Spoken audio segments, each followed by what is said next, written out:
and welcome to June 24 hours. It's June, right? Yeah. June 24 hours sprints. Hello. Hello. If you are new here, I'm Eva, and we are going to be doing 24 hours worth of sprints. There is I don't think I shared the playlist yet, but there is a lineup in my community tab. Hold on. We have a friend. Hold on. Hello, Nell. Hold on. I'm going to try to do something else here because this is...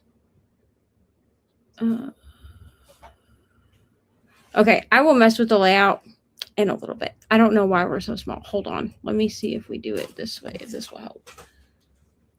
Yeah, it doesn't, but it's fine. Okay. Hi, Nell. How are you? You are muted, friend. Love that. That is a reflection of how this day has been. I'm very tired, very out of it. I had my iron infusion earlier today, and that went not great because they had to stick me so many times, like trying to find the veins. So like that wasn't fun. And then they gave me like this Benadryl, and I don't know what was in that Benadryl, but I was like talking to my mom, and like, because it's like, in a drip or whatever in my arm. Yeah. And like as I'm talking to my mom, I can like feel myself like shutting down. Like my eyes started getting lower, like my brain started working slower. And at first I was like, oh, maybe I'm just tired. But then as I was talking to my mom, like I started like slurring my words. I was like, what is happening? Like, what did you put in this? What is going on? So I am recovering from the drug-induced whatever I was in when I was getting that infusion. Like something stronger than... Yes, it's definitely not the stuff you get over the counter. Right. That's crazy. Well, I'm glad that your infusion went well. Listen, girl, they always have to stick me a million times. Like at this point, when I have to go in for lab work, the nurses in the lab are like, oh, this one's always a problem. You always have that one nurse that like, with a normal person, she can get blood on the first draw, but with me, like my veins like to roll and all that. Yeah, and they had to stick me 4 times. Yeah, it's crazy. Yeah. I'll let one person stick me 3 times, and I'm like, can you find... I'll be like, listen. It was a different person. They had 3 different people stick me. So the first girl came to stick me, and I was like, that kind of hurts. Like, that doesn't feel right. And she tried to flush it, and I was like, no, I don't think that's right. So she was like, oh, let me go get somebody else. So then the other girl came, and she did one. And I was like, okay, that one is better. But she was like, it's not in yet. And I was like, oh, well, then I would explain why it doesn't hurt. And so then she was like, let me go get the manager. So they had to go get the manager to come out and do a stick. She did the 3rd stick, and she got it in. But when they did the flushing, it was okay. But when they started putting in like the steroid was like hurting. Like it felt like something was like almost like my vein. It felt like my vein was like getting bigger or expanding, almost like you were like blowing air into it or something. Oh, okay. I was like, this isn't right. I was like, you got to take this out. So then they had to take it out and put a 4th one in, and then finally the 4th one worked. Oh hell. They just love to, with chronic illness, they just love to draw your blood. You know what I mean? You want like 5 vials of blood every time you come in. And I will look at them. I'll be like, listen, I will let you stick me 3 times because I understand that like my veins are problematic. But if you can't get it, like I will ask for someone else. So like it really isn't me. But also like I can't have my arms just bruised. Yeah. Oh yeah, this arm is definitely bruised. From now, like I have next week. Here and one here, and then I have this one. This was the main one that they actually got to work. And then I have another one that they didn't put a Band-Aid on. So like, I guess that's okay. But yeah, this arm hurts so bad. Like from the bruising, like touching these things like hurts. All right. Margaret. Hello. Oh, hold on. I have to change the layout. Hold on. There she is. Hello. Hello. Hello. I'm sorry. I had to change the layout. I forgot I had to like move the layout around in order for you to. Yeah. You want to come say hello? Okay, one at a time. You go first. Come on. What? Y'all are weird. Okay, say hi. Hi, Mom. Hi, Ari. Hi, people. Nell's here too. Oh, hello. Hi, Ari. All right, are you two gonna come say hi? You don't have to. If you don't want to, you don't have to. There's the rain. Well, come on. Hello. I came because being here was better than arguing with stupid people on threads.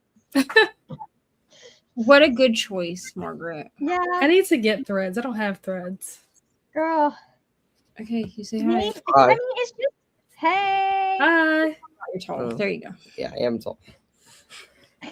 You want to come say hello? Okay, come on. It's basic. Ooh, you're reading a good book now.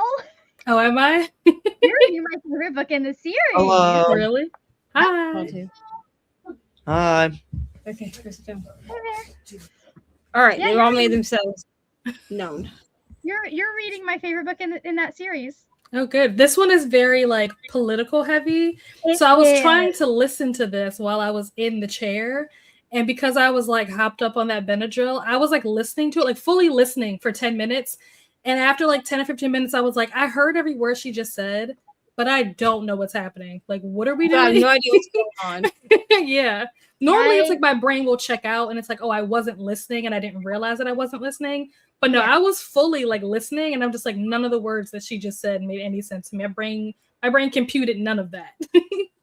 Fully understand. Ooh, I should probably put that in my watch later. Hold on, I'm grabbing the link for Neva's thing so I can tell people to come join us. Yeah, no, that it's I've reread that series multiple times. Oh, really? Mm-hmm. I reread the books every time that the book came out, or a new book came out, and I fucking love those characters so much. Yeah. I didn't think I was gonna like the first one, but then like once you get to like there's like some scheming and plotting, and then there's like the plot twist at the end. I was like, when you get to I think it's like the coronation or whatever it is where they were supposed to like change who the king was. Once you get to that scene, the book like pops off, and I was like, whoa. Yeah. Normally this is a concept that would not work for me. Like Cruel Prince, I went into it like, I'm going to check this out, see what everyone has to say about it. I don't know that I'm going to like it because it's a bully romance. And like there's power dynamics at play. And usually when those power dynamics are at play, I'm like, not always. Like, it's not that I hate it every time, but I'm not always the biggest fan. They are equal bullies of each other. It's amazing. I'm like, yeah, they're both so awful to each other. And like, there's something that happens in book 3, and I think that's why the relationship works for me. Okay. Like I knew it was going to happen, but it happens, and it's a scene that I'm just like, see, I knew this. I knew this about him. I knew this is what was going on because we're just in a different world with different rules, right? We're in fairy. We're not in the real world here. So, turn my lights on. My lights are off. There we go. There we go. But I fucking love that series, and that I think is my favorite book. Good to know. Well, it's a great I think I'm like 60% in. to talk about what we're reading. I'll go first. I'm reading. What am I reading? Blood Like Magic by Lizelle Cambria. It looks like. Okay, hold on, because I have like the actual book, but then I was Is like, this a reread for you? Mine. No, I've never read this book. Oh, I thought you read this before. So I think that you probably saw it like 2 years ago. I'm pretty sure that I got it, and I like did like a library haul, and I had it in the library haul. I've had it in like 4 or 5 library checkouts, and then but did I ever read it? No. It's but I am reading Blood Like Magic, which honestly it's very good. It's queer and black, and I don't know. Here's the thing. I went to the library with Ari like a few weeks ago, right? And I grabbed books that I knew that I had checked out before, but that like I'd never read them. Right. You know what I mean? So I checked these books out. And here's the thing, is it this one and the other one that I can't think of right now, but I'll look it up later, that I read. I knew they were both black YA fantasy books, but I did not realize that either one of them was queer until I started listening to them. And I was like, cool. So we're I didn't know that either. Check off all the things all at once. That's wonderful. Because I was like, oh, I could make like a pride vlog, but then I was like, but I don't think most of these books I got, like I only knew for sure that one book I checked out was like Pride, like was Yeah. queer. Oh, see, I knew that because I followed Lizelle. I follow Lizelle. I don't watch YouTube anymore apparently, unless it's to do deep dives on drama apparently. But she talked about writing that, and I knew the love interest in that is trans. Yeah. So I think I just don't pay enough attention. To be real, like I think I just see people talk about a book and I'm like, oh, that sounds like a great book, and I write it down. Same. But I don't like really pay attention. So then I'm like, oh, this is gay, or like, I mean, if I pick up a book and it has a black character on the cover, Obviously, I will double check that it's a black author or an author of color, just because I don't usually want to write black people written by white people. I don't blame you. The exception here being The 7 Husbands of Evelyn Hugo, because I love that book. But usually I don't want to read it. Okay. Yeah. Usually. So, and yes, I'm aware that book is also problematic. We're not going to talk about that. So, at least not today. We've talked about it in the past. And then, Nell, do you want to go next? I am reading The Wicked King, which is the sequel to The Cruel Prince by Holly Black. So I'm 75% in. I might need to rewind a little bit because I, like I said, was not comprehending what was happening while I was on drugs. So, oh man, that's so funny. Yeah, Benadryl will do that to people, though. I've never experienced it. I've only ever taken Benadryl one other time. I think I was like in high school or something, because I had an allergic reaction to scented toilet paper. But outside of that, I've never had to take Benadryl for anything. And so whatever strength level they were giving me at this clinic, it was crazy. Like I literally felt it happening in real time. And like once I started slurring my words, I was like, oh, I'm about to go wow. They must have given you. So either you have an outsized reaction or they gave you a higher dose. Yeah. Either option is possible. And you could definitely just have like a really low tolerance. Yeah. Because I like don't take painkillers anymore, you know, because I used to take them how you're not supposed to take them. Don't do drugs, kids. I actually have no tolerance for them at all. Mm-hmm. Yeah. So if I take like a Benadryl or anything like stronger than a Benadryl, like within a half an hour I have to be laying down. Mm-hmm. Yeah. Because otherwise it feels like I am like outside of my own body. Mm-hmm. That's how it felt. It reminded me of how it used to feel. Like I felt drunk. Like that's how I felt. And it's been a long time since I've been drunk because I haven't even been able to drink alcohol since March. But this didn't just feel like, oh, I went to happy hour and we had some drinks and I'm a little bit tipsy. This felt like how I used to feel when I was in college when we would pregame before going to a frat party.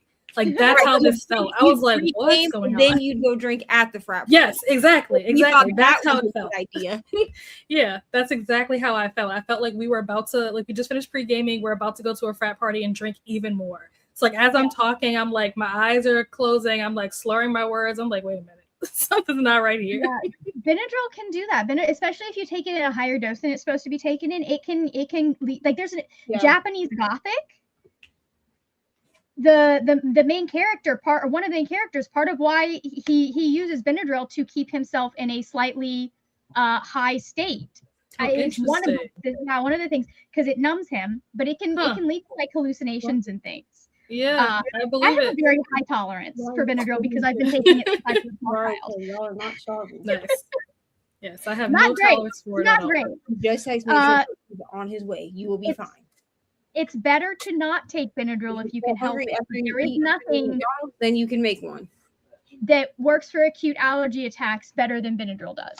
Yeah, I think that they gave it to me to offset if I potentially had an allergic reaction to the iron that they were giving me. I think the Benadryl was supposed to offset that just in case. Like I don't have an allergy to it, but I think it's just like a standard thing that they do for everybody just to like, as a precaution. But yeah, that Benadryl fucked me up. It's basically so Benadryl kills the histamine reaction, which is an immune reaction. Mm-hmm. So it tells your immune system to some extent to chill. Yeah. On different levels. My whole body chilled. Everything went into chill mode. Everything just started shutting down. Yeah. My mom can't. If my mom takes Benadryl, she will be out all day. Wow. If I take a Benadryl, the only way, like if I take Benadryl, I'm the only time it has ever like knocked me out is if I'm already like in the middle tired of or something. Well, I'm in the middle of a super bad reaction because it's the reaction that wipes me out once the Benadryl starts working.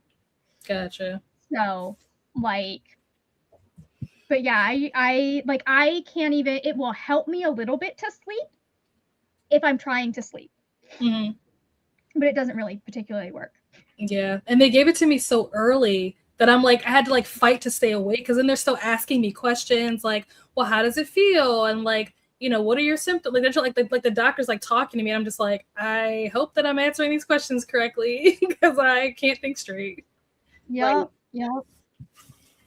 What are you reading, Margaret? Or are you reading anything? I am currently reading The Prince Without Sorrow by Maitri Wijesakara. Oh, those pictures are pretty. It is, isn't it? It's the Illumicrate special edition. I have both books in the series from them, and I am I'm 50. I know for a fact I'm 54% of the way through because I'm listening to it on audiobook, and then I'm just using the book to figure out where my pages are, what pages I'm on. Nice. So I am doing the same thing, also because just a little YouTube secret that your videos do better if you have a book to hold up. Yeah. Yeah, I should be holding this book up, to be honest. It's right there. Because Ryan had met us at the library when I got these books, and he was like, why are you bringing all these home? You're not going to read them. And I was like, I am going to read them, but I'm going to get the audiobooks. Well, Blood Like Magic, I actually own the audiobook for it. But I was like, but just a little fun YouTube fact, your reading videos do better if you have a book to actually like hold up. Yep. I said, so that's what we're doing. Plus, it allows me to keep track of my actual pages read. Yes. Or like what page in the book I'm actually on, because with page bound, I'm hoping that eventually they can figure out. No other platform has figured this out either, and I think page bound has the best way of doing it, so I'm not complaining. Okay, but I wish that one of these like book tracking apps would figure out how we can track both our pages and our minutes. Because I do use the spreadsheet from Allie, which is fine because that will calculate my pages and my minutes listened both, or hours, I think it might be for Allie's spreadsheet, but whatever. It calculates both things, but the actual apps don't. And I would prefer to not have to track things in more than one spot because I do think that Pagebound has really good stats. Like now that they've only got like actual stats going and everything, I do like their stats, and their stats are different than anyone else's. Like they do superlative stats. They do some other like fun stats instead of just giving you like your, what you read for the month or whatever. But like none of them, Storygraph, Goodreads, okay, stop. None of them have like a way to like keep track of both minutes and pages. Because even on Pagebound, if I do a tandem read, I have to choose whether I want minutes tracked or pages. And I don't want, and you could do it where you track like both individually, but then it counts it as 2 books. Yeah. And I don't want to do that either. Because then it screws up it screws up like my total at the end of the month. Yeah. And I'm not gonna try to math and think about what books I doubled up on. I'm just not gonna do that. Let's read some comments. Also, I'm gonna figure out something about my light. But unfortunately, well, I guess I can see if this will turn on. We'll see how long this lasts. I cannot find my cord. So during this first sprint, I'm going to try to find the cord that plugs in, like the charge cord that plugs into my little, this like little baby ring light. And I don't know how long it will last, but we'll see. Hello, Emily, working on a final assignment for grad school. So proud. Oh, man. Hello, Glenda. Hello, Christina, which Christina really saved me today because I completely did not even think about a damn playlist. And then I went to the store and I got out of the store and I checked my phone and Christina had already made one and it's right here. Nice. So here's the playlist. I will double check that everyone that's scheduled so far is in there, but Christina is really on top of it. So if other people have put theirs in, she's probably already done it, to be honest. My life the last like 4 days has been a whirlwind. Okay. I didn't realize teenage boys eat so much food. So Emily said, I'm one of those rare people who gets hyper on Benadryl. I had an allergic reaction to compazine 20 years ago and had to keep Benadryl in my system for 2 days. I didn't sleep for 2 days. See, this is a reaction that you can have also. I know a couple people that have that reaction where actually it's almost like it's kind of like how Adderall is. Yeah, it's like meth almost. Yeah, where it's like for some people it slows them down or like balances them out, and other people it like boosts them up. Yeah. All of the reminders: hydrate, feed yourself, check the laundry, take meds, stretch, show some love to the like button. And I'm a terrible host, but I will have everybody tagged, linked down below in the first sprint. I forgot to do that. So hello, how are you? My whole family is like this. We literally bounce off the walls. It's fair. Yeah, Benadryl knocks me out. Like if I take Benadryl, I'm sleeping for at least 6 hours. Yeah, I think it didn't help that I was on Benadryl first, and then directly after the Benadryl finished, they injected a steroid. So having the steroid, which is like boosting you, and the Benadryl, which is bringing me down, my body was so confused. It like didn't know what to do. Your body's like, and now we're just gonna freeze because what are we supposed to do? Exactly. We're gonna sit here and stare. Okay, that's what we're gonna do.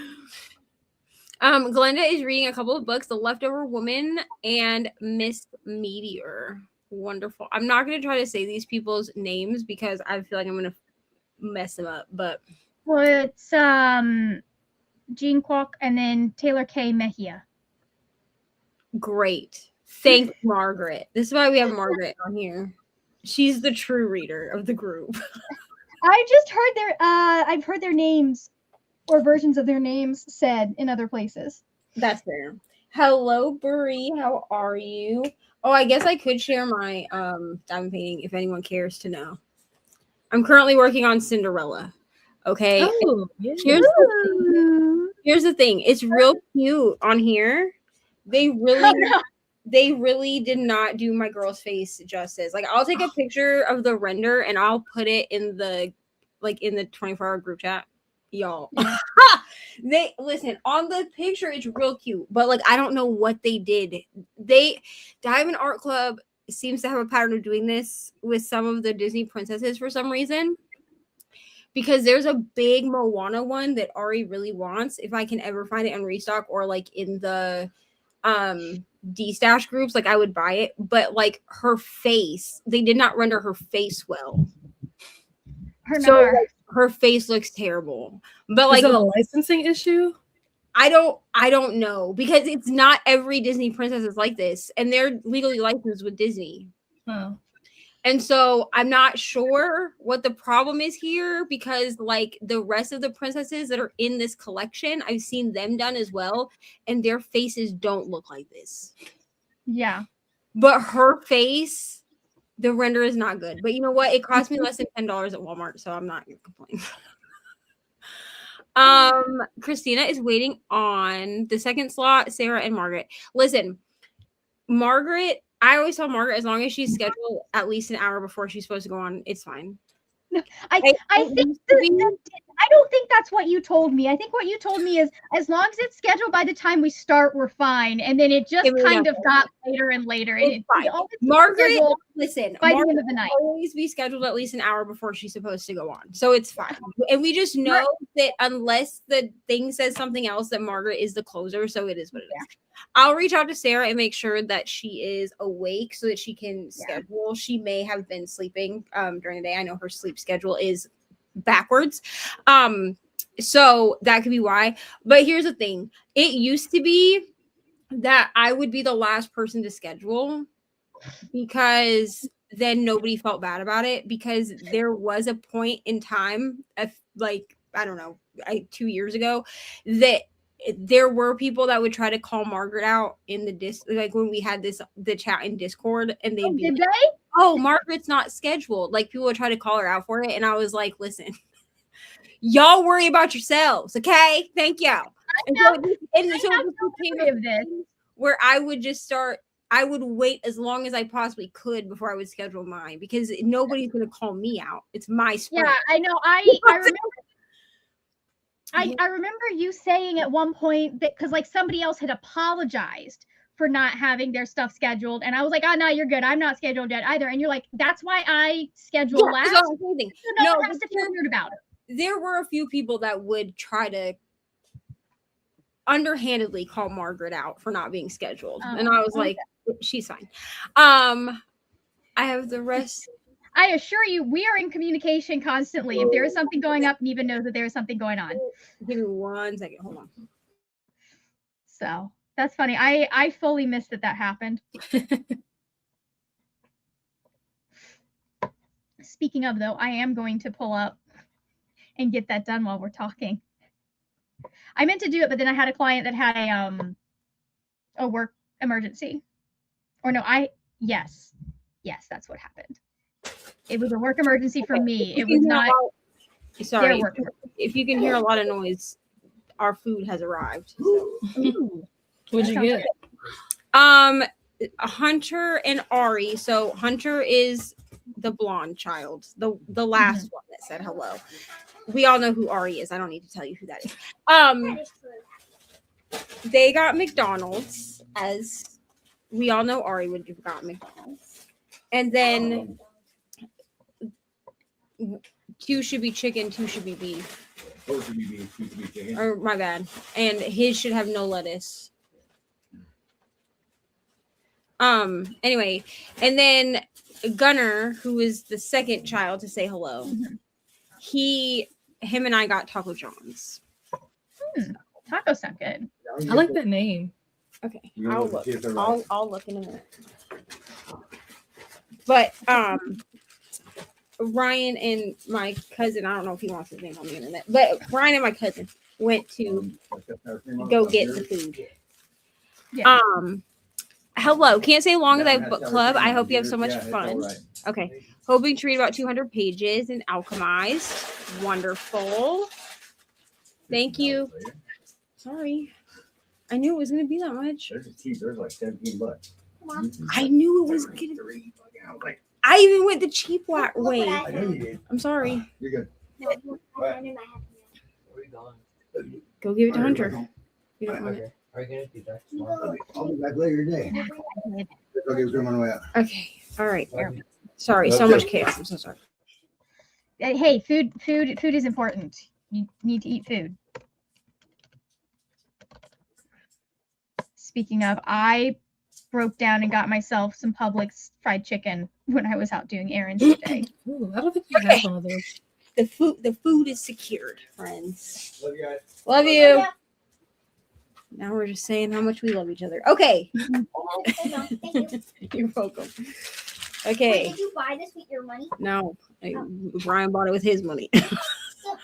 my money went to everybody's fun drinks this week. Oh, thank you. You're welcome. Oh my. What did you get for them? Yeah, they really here. Let me see if I can. I don't know if you're able to see it. I'll see if I can because it's not a very big canvas, so I should be able to just hold it up. But let me see if you can see on the canvas like what this is like because it's not good. Like it's not the worst that I've seen. Yeah, but it surely could have been better. Hey, Mom. Yes. Can I see one of your potato lays if you have any? I will share some with you in a moment. Oh, yay. Thank you. You are going to have to wait a bit. You're the Okay. best mama in the world. So, can you see her face? Mm-hmm. Like her eyeball?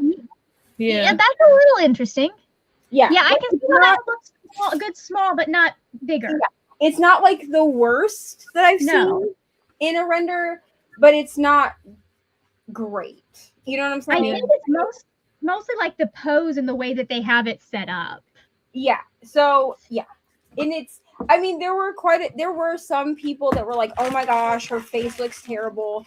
The Moana one, her face, baby, Like if you didn't tell me it was Moana, I probably wouldn't. Like it looks like she got smacked in the face with. Okay, like it's not good, but Cinderella's face in this one is not as bad as it could be. It's just not as good as it could be either. Yeah. I am not worried. I know Margaret will eventually. She will. She always pulls through. No rush, Margaret.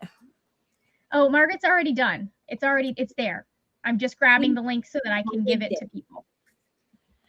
Hello, Paula. 2 things of potato Liz? No, ma'am.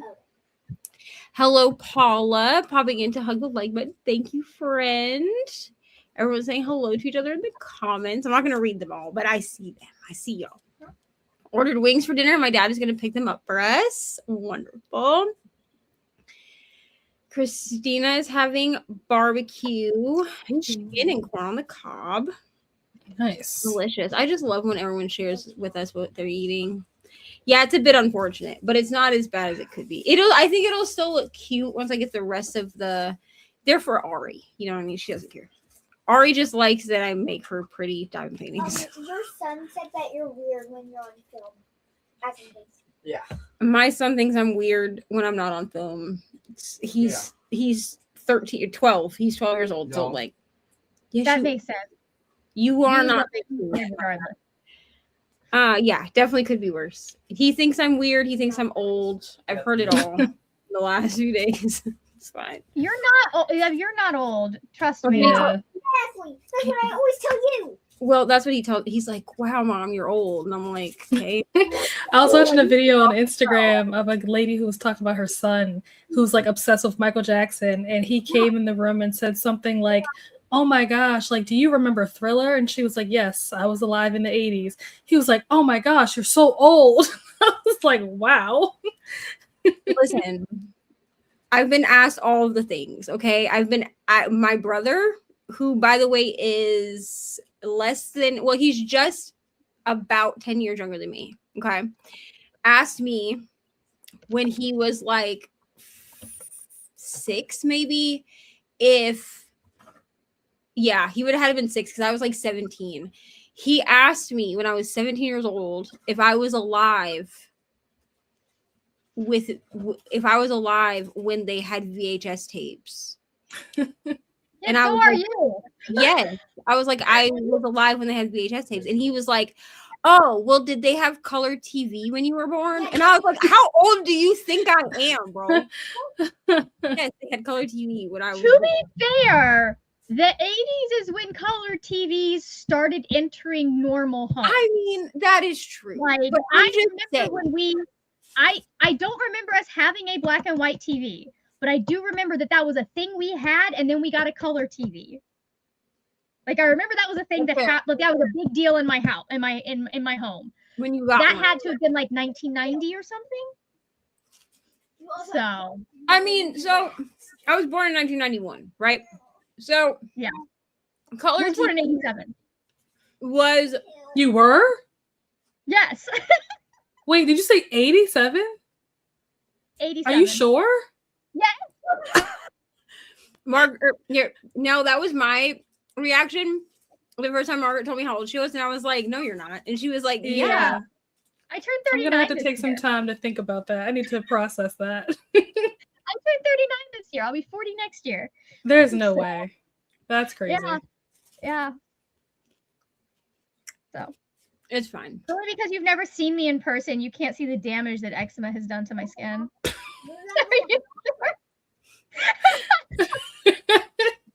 Because that just doesn't, like, mathematically, that doesn't feel like it's right. I could tell you, I'm only 2 years older than Taylor Swift, okay? And she's not old. I would say I could pull out my birth certificate and show you my date of birth, but unfortunately, we do not have a copy of my birth certificate. Here's the thing. I am just to a point where, like, so my oldest child, Hunter, was born when I was 20 years old, right? So in the grand scheme of like my friends, I'm one of the younger moms, but I'm not the youngest mom. I was gonna say, like I don't have like I have friends that have children that are like 16, 17 years old, like that are about to graduate, that we went to high school together because teen pregnancy is a real thing. So I'm like in this weird in between where, like, because I don't have all of the kids full time, I appear to people that I'm like in that normal range of parents because Ari is 9 years old and I'm 34. So when I tell people like, oh yeah, I have a 14-year-old, they're like, I'm sorry, what? And then they have to like think about it for a minute. Yeah. And I'm like, okay, well, that would make me 20. Yeah. Like when I mean, 20 is not, which like, is not a terribly wild age to have had a child at, right? Yeah. It's not, right. Like it is on the younger side, but it also, like, I have friends that they got married at 20 and had a child by 22. Right. So like it's not like in the grand scheme of things, especially like in my family, like my mom had me when she was 16. My mother had 6 kids by the time that she was 32. Yeah. You see what I'm saying? So like people will be like, oh my gosh, she had 4 kids by the time we were 34. And I was like, okay, but my mom had 6. 6 by the time. Now I will give that I thought it was crazy when my mom had 2 kids 18 months apart, and then I had 2 kids 11 months and 11 days apart. Do not ask me how I did that. I do not know. Okay, but my 2 middle children for like 2 weeks every year are the same age. My mom, her younger, like, so she's the oldest, and then she's got a sister and a brother after her, and her sister and her brother are what they call Irish twins because they are the same. So they were born almost 9 months apart. Oh. So like they are, I think that I don't know if there's exact, I want to say that there is a point where my Aunt Cindy and my Uncle Johnny are the same age for like at least a few days. But like basically my mom said, yeah, my mom used to point to a child, I'll tell you which method of birth control doesn't work. That's what I'm saying. That is what I'm listening. In the 50s though. So, and she had a Navy husband. That's so I have 2. No. Yeah, I have 2 birth control babies. So yeah. And then I said, what good are you doing me? I mean, it's literally nothing. It blew my nephew's mind that I knew Pokemon.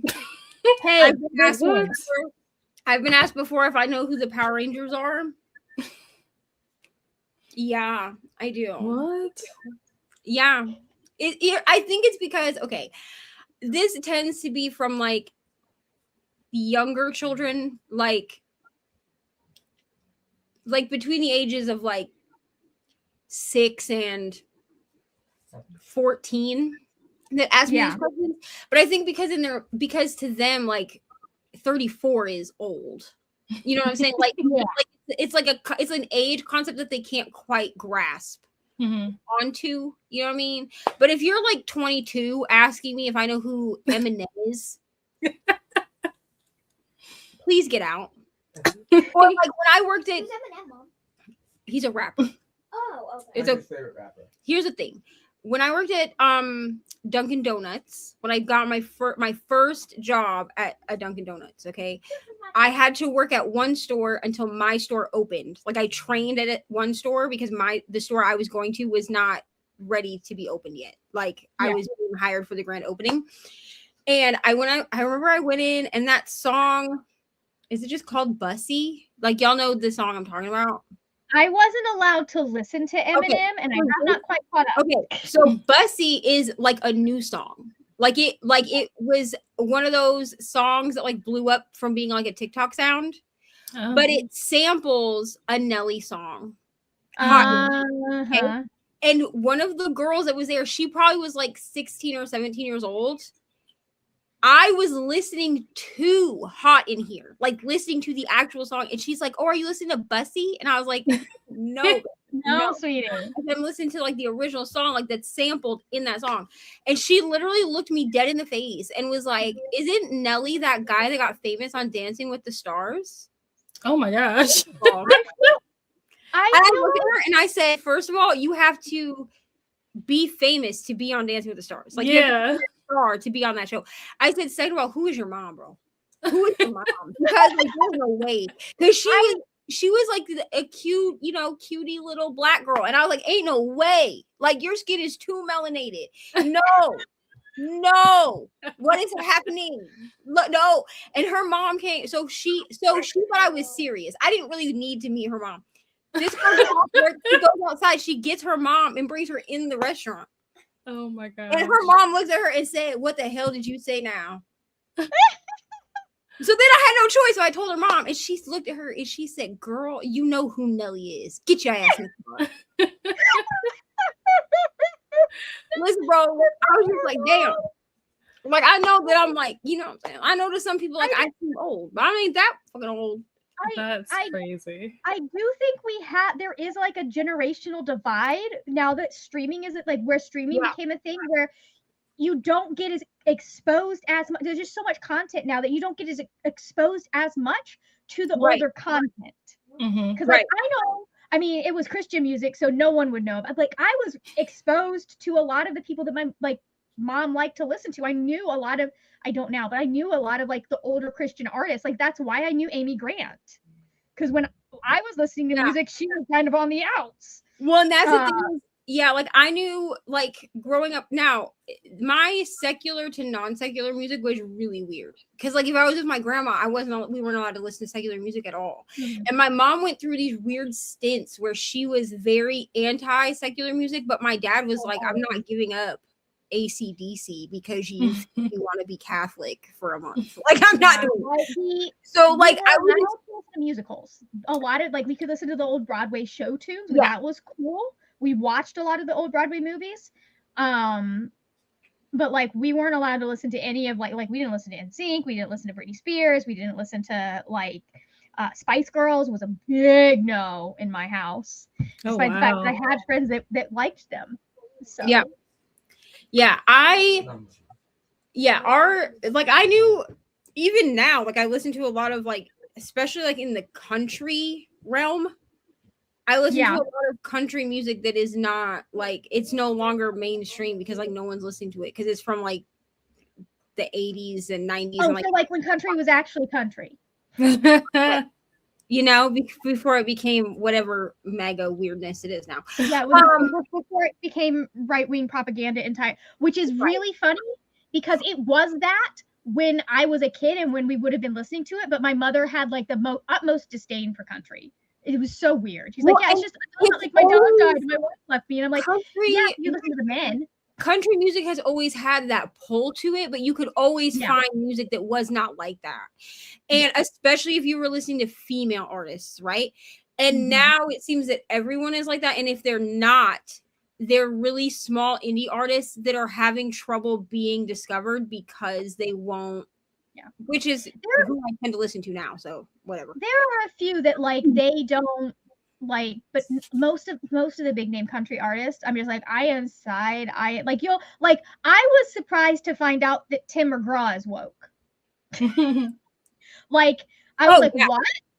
See, and I knew that for like I've known that for a long time because people used to kind of try to shit on Tim McGraw, and I was like, I don't think y'all realize who you're I have found out about like, and this is he's a country white man, but like I need you to like just do some actual research. Yeah, no, I think, and this is stuff I think he did in the early 2000s, like 2006 or something, around that time.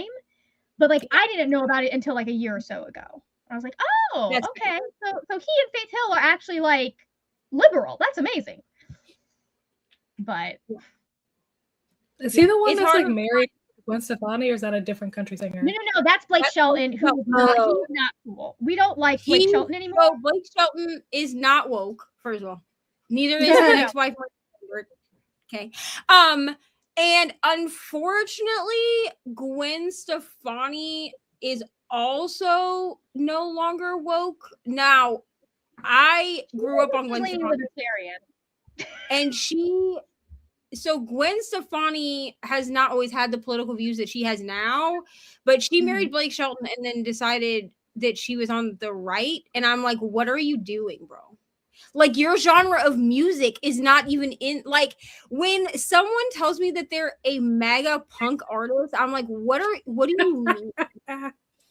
Like there is a chick that I actually followed on Instagram for a while because I didn't realize she was mega. I saw something. I liked her music. I like punk music. And so I followed her.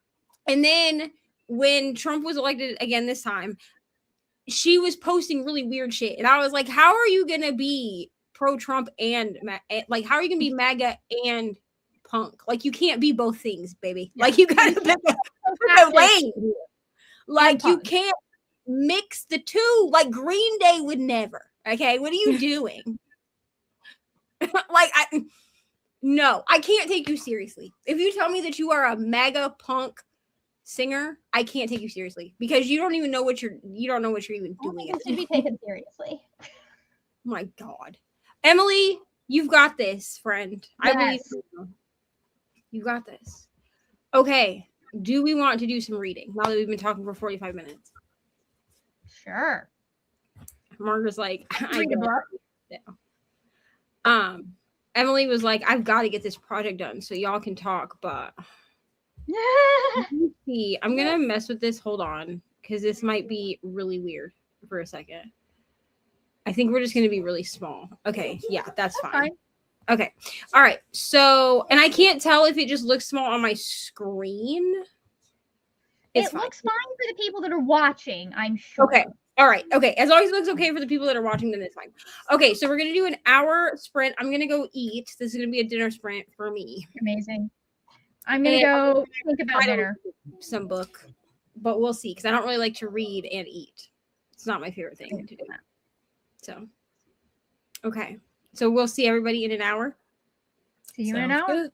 All right, friends. Happy reading.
Hello, friends.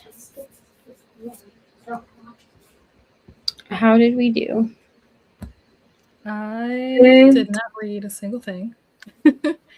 I was working on things, but got no reading done. So I will try to read. It's fair. I also did not get any reading done. I ate my food and I watched the Death and Life of Lamar Odom documentary thing on Netflix. Lamar Odom, he died?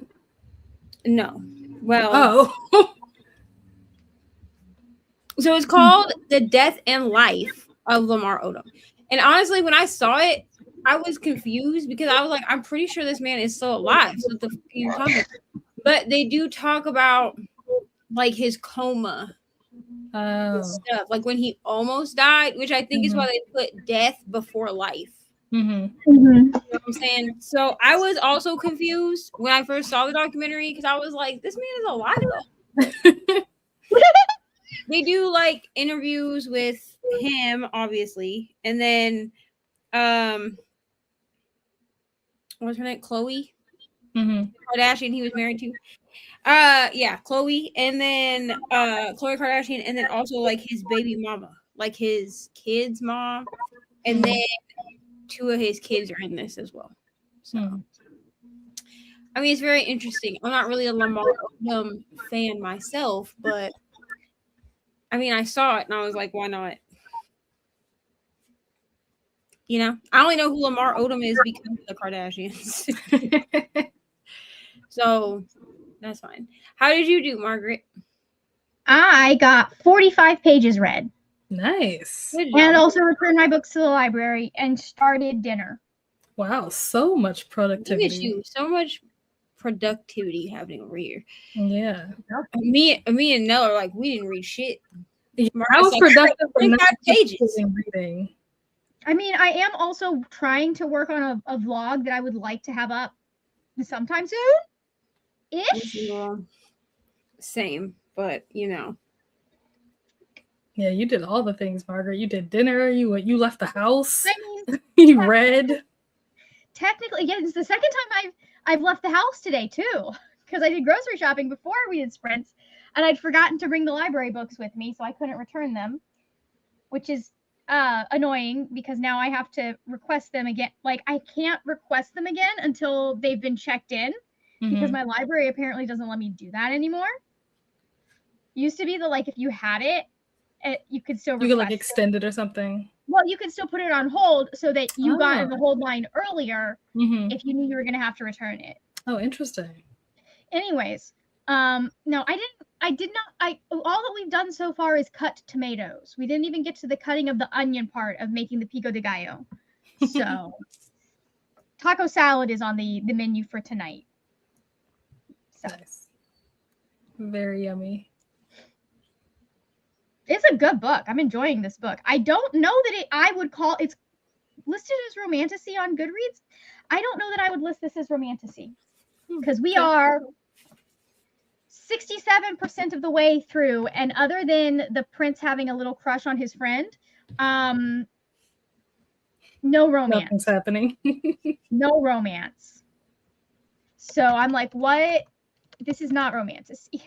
Yeah, I might actually try to read on the next sprint because it says I only have 2.5 hours left of the audio for this book. So if I listen to it at 2 times speed, I could get like almost, all the way. I'll probably have like 15 minutes left. Yeah. Yeah. Oh, okay. It's listed as fantasy first. Romantasy is third. Okay. It is a queer romance. I thought so. But like, why are we even listing romantasy if it's not actually romantasy? Because it's a buzzword that'll get people to read it and buy it. It is a buzzword. And I think that there are a lot of people. So there are a lot of people out there that will take anything that is fantasy with a romance and they will call it romantasy. Yeah. The difference between fantasy and romantasy is in fantasy, the world, the pop, that's the A plot. The romance is happening as like a B plot type thing at the most. If if you can take the romance out and still have the same plot, you're talking it's a fantasy. Romantasy, the romance is the A plot. Which I understand this. I understand, but I'm also one of those people that genuinely, I'm one of those people that sits firmly in my belief. I will die on this hill. I do not care that there is a difference between fantasy romance, and romantasy. I will die on that hill. And I've had people be like, well, what's the difference between romantasy and fanro? And I explain it every single time because I'm not going to argue with you about it. Okay. There's a difference because you can have fantasy that has no romance in it. Yeah. Or the romance is like such a small part that like you don't, it's not a thing that you think about.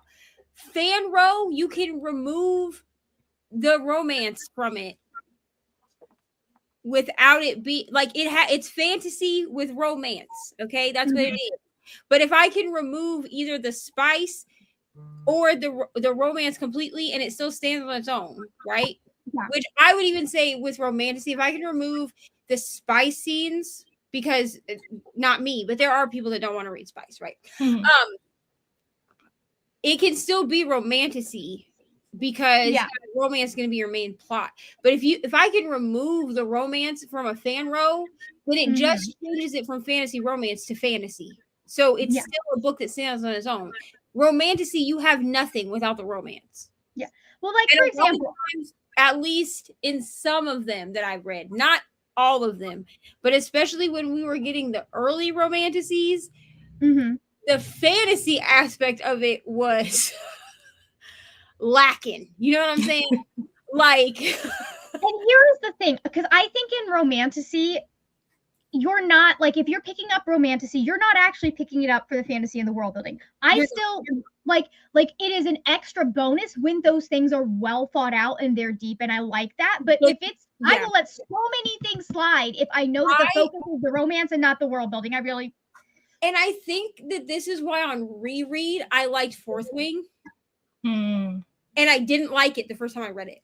Because your expectations were different the first time. Right. Because the first time I read it, I was expecting fantasy romance. I was not, I didn't quite understand why we were getting this third genre. It didn't make sense because I was like, well, we already have fantasy and then we already have fantasy romance. So why do we need this like other thing? We were literally trying to do Red Queen with dragons. That's right. So I went into Fourth Wing expecting it to have fleshed out good world building, which it has a lot of things. That's not really one of them. So, like, I would say that the Red Queen series is fantasy romance because Mare's plot, the romance happens and it is very important to her plot. You could still have all of those same things without the romance. Those same conflicts and all. You could take the romance out and just have it be about her navigating these situations. You would still have the same thing, the same story. Yeah, like obviously, if we take the romance out of Fourth Wing or the romances, why are we reading it? How you look at it, there's nothing to read. None of the other elements are strong enough on their own. If you do not, I think if the elements don't even make sense in Fourth Wing if you take the romance out, because the big thing is like they're linked to each other. Yeah. So if they're not linked to each other, then like what are we even talking about? The Serpent and the Wings of Night was the same way, which I think is why the first time I read it, I only gave it 3 stars. Because the second time I read it, I gave it 4.5. Which in reality for me is 4.5 is a much higher rating than a 3-star. Yeah. But I went into Serpent and the Wings of Night expecting it to be a fantasy romance book, not a romantasy book. Because I still like that was one of the first like romantasies I ever read.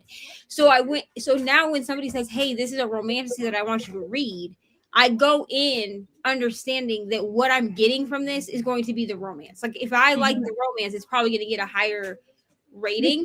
The key thing is the romance in that. Yeah, but I don't expect for the fantasy part to be as fleshed out. Like that's not an expectation for me in romantasy. Now, if it is really fleshed out and we get a lot of world building and awesomeness, then cool, great. Like that's wonderful. I like seeing that there is being more emphasis put on the world building and stuff, just because I do think that in general that helps the story and the genre overall. But like also at the same time, like if we're talking fantasy and fantasy romance, if there comes to a conflict between the main plot and the romance plot is the thing that's going to have to sacrifice. If we're talking about romantasy, if it comes to a conflict between the romance plot and the fantasy political world building, that's going to be what ends up sacrificed. Because the romance is the most important thing in romantasy, whereas with fantasy romance and fantasy world building, like the main plot is the most important thing. And sometimes that means you don't get stuff that you want with the romance. And the other, I would say of the books that I've read, I think a good example of like the difference between the three, Amina El-Sarafi is fantasy. There is romance in the book, but it is a fantasy book. The romance is like a C plot at best. Green and Deadly Things, I would call fantasy romance, because while there is a romance, the romance is not the strongest part of it. You could have taken the romance out and you would still have a really solid fantasy book. A Fate Inked in Blood is romantasy. If that romance is not there, most of that plot, what's the point? Yeah. And I can't quite decide. Like, as I'm listening to Blood Like Magic, I feel like you could take out. I feel like Blood Like Magic, because I had someone ask me if I thought it was romantasy, and I feel like it's not. I feel like somebody could argue that it is, but I feel like I could have removed, like there could have been no romance in this book at all, or the love interest could have been a platonic friendship. That's the other thing I look at too, because there are fantasies where we have platonic relationships that take precedence over romantic relationships, you know? And I feel like with Blood Like Magic, you could do that. Like you could take out the romantasy, the romance part, and it would still work as a book. And I would like to see romantasy kind of go in that direction, where like, but I don't think you'll ever get it to be fully there, where it's like the romance, because the romance is always it's in the title. The romance is always going to be the most important. I feel like you can't really get it there, because if you do, then it just turns into fantasy romance.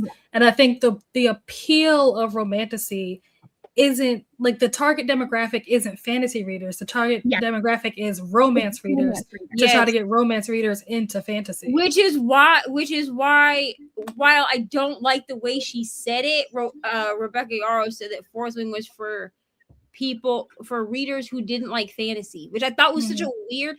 I was like, it's such a weird thing to even say.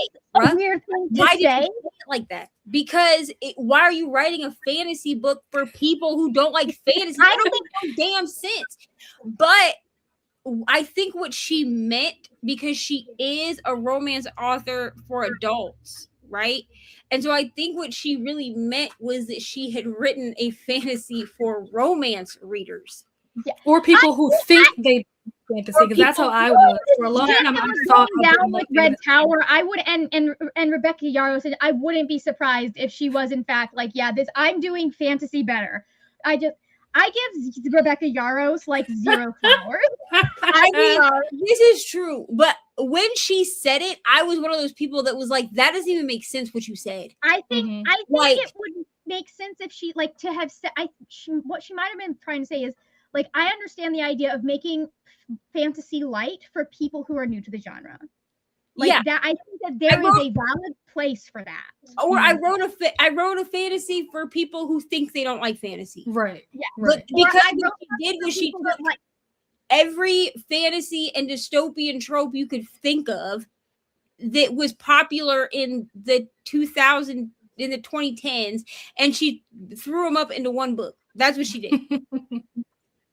Or a book series, right? I think it worked, though, honestly. I think there were a lot of people like me who didn't think that they liked romance. I mean, didn't think that they liked fantasy, and then read, maybe not that specific book, but books that are, considered romantasy, that it's like, oh, maybe I do. Like, that's what happened to me when I did all those books for the Imaginarium thing. I was like, maybe I do like fantasy. I don't know. I also think that a lot of people try to jump into fantasy. Mm-hmm.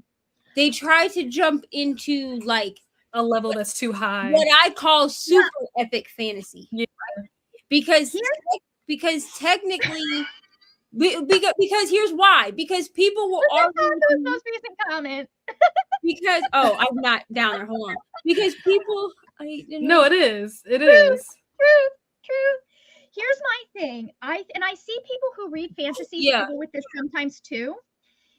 I think that a lot of people go into fantasy expecting that they should be able to understand what is going on from page 1. Mm-hmm. And a lot of being an experienced fantasy reader is going, I'm not going to know what's fucking happening for the first 100 pages. Yeah. And even then it's going to be iffy because a lot of fantasy, you've got to acclimate to the world. You've got to get an idea of what's going on with the plot.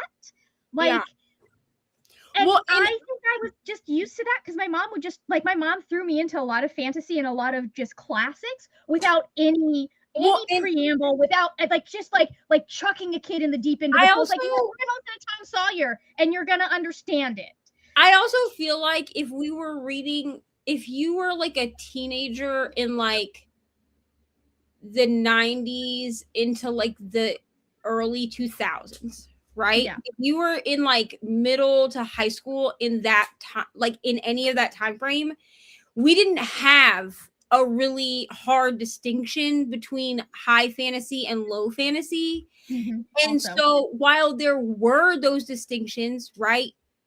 Now people will argue with me about what high fantasy is. And I'm like, listen, low fantasy means that the fantasy stuff that's happening is happening maybe parallel to our world, but like it's still part of our world. So even if like the normal people aren't aware that magic is happening around them, it's still happening. The fantasy stuff, it's still happening. For it to be a high fantasy, all you need it to be is its own world. It is detached from. As someone who studied the genre, that's not quite. Low fantasy means that there's low or no magic. High fantasy, like Cruel Prince, would be considered high fantasy. I'm trying to think. I don't read low fantasy, I'm realizing. But I feel like a lot of urban fantasy is probably low fantasy. Because urban fantasy can have really elaborate magic systems. Like the Harry Dresden series would technically be considered urban fantasy, and that's got a high magic system. It's got a lot of say. But there are, oh my God, I can't think of any, but there are books where it'll be in a second world. That's also second world fantasy. But there will be things that are fantastical elements of it, but it doesn't have the typical sword and sorcery kind of element. Mm-hmm. And that sword and sorcery element is what you see in a lot of high fantasy. Mm-hmm. I wish I had better. I feel like I know an example, and it's not. Like, for example, it's horror, but Wolfworm by T. Kingfisher would be considered low fantasy because there's no magic. It's also, well, actually, it would be more akin with science fiction. But nope, I don't read low fantasy. Okay, well, now that you gave me the definition, I'm not sure that I do either. Yeah, no, because if you look up the official hold on, let me just double check that I'm thinking of the right. I feel like I mostly read low fantasy. I feel like I don't read high fantasy because I don't understand what's happening. because here's what I'm gonna say. And I'm not saying that Margaret is incorrect. I'm just phrasing it this way so that I can understand. Okay, I'm the dumb one here. Okay, there we go. So if high fantasy or if low fantasy simply means that there is little to no magic, right? Because you were right. You were right. Low fantasy or intrusion fantasy is a subgenre of fantasy fiction in which magical events intrude on an otherwise normal world. So something like, what is that book? Shit.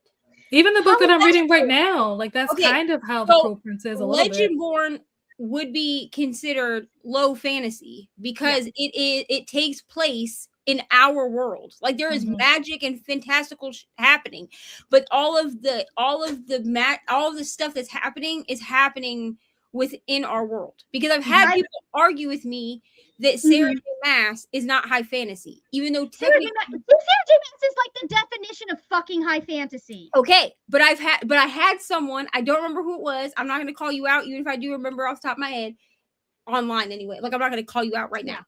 But I was talking about Throne of Glass, and I had said I didn't like that I don't like feeling like I'm being info dumped when it comes to information about a world. Like, I'm one of those weird people that, like, if you could write me a fantasy where I'm like spoon fed throughout the series as I need to know shit, that would be great.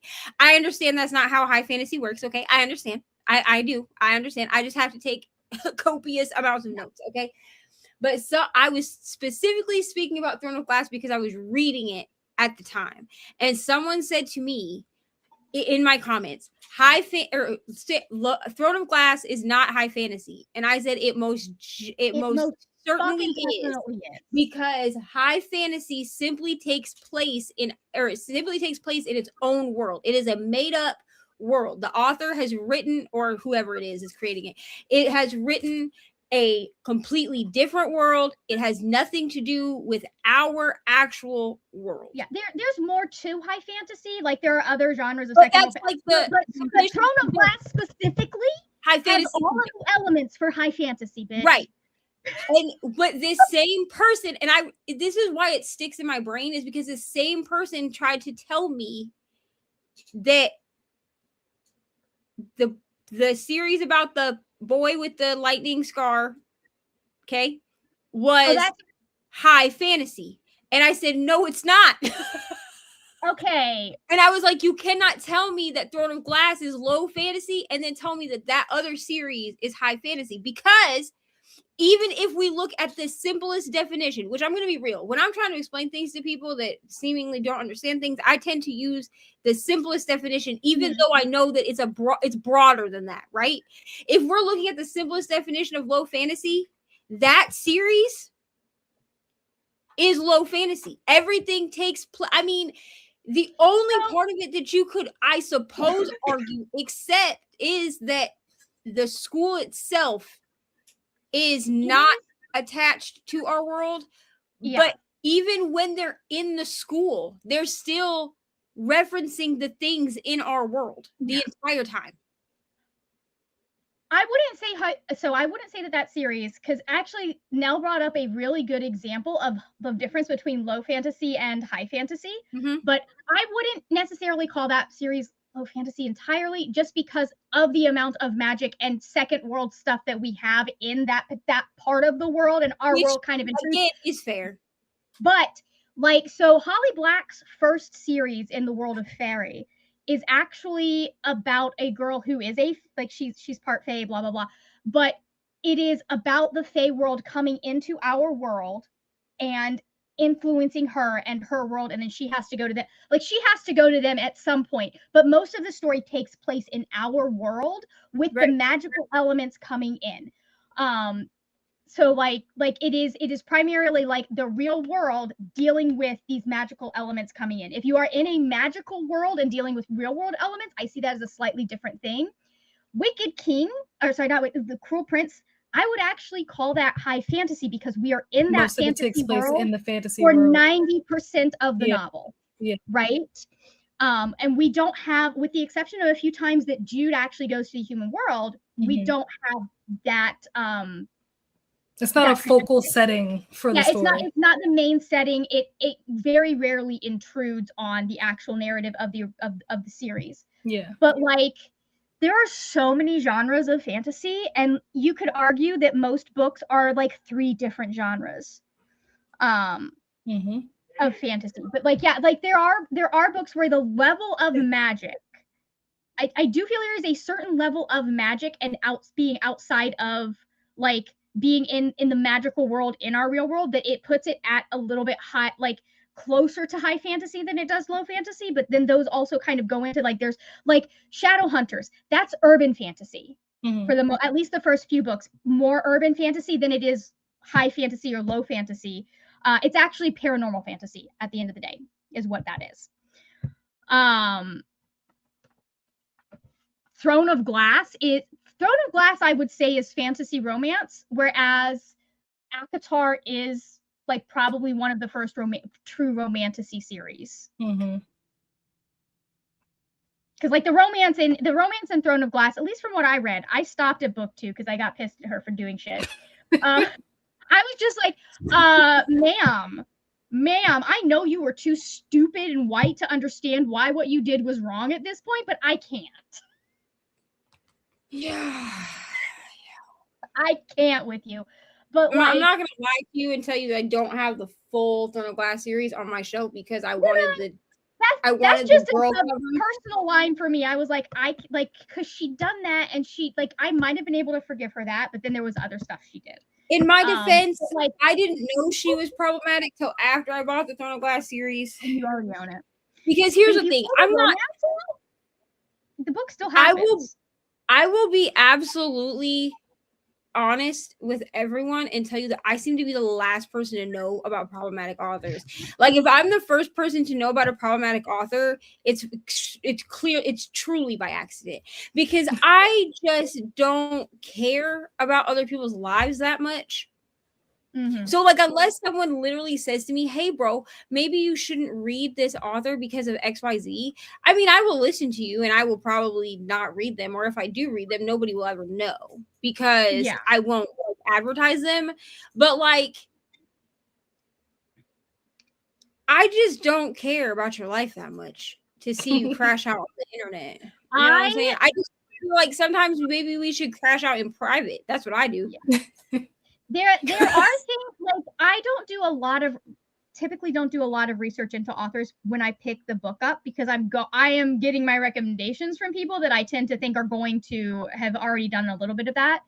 There are certain red flags that I'll see in someone's writing that'll make me go, and I need to look into you just a little bit more. I think that's also my thing is that usually if they turn out to be problematic later, I've already picked up on it because it will bleed into their writing.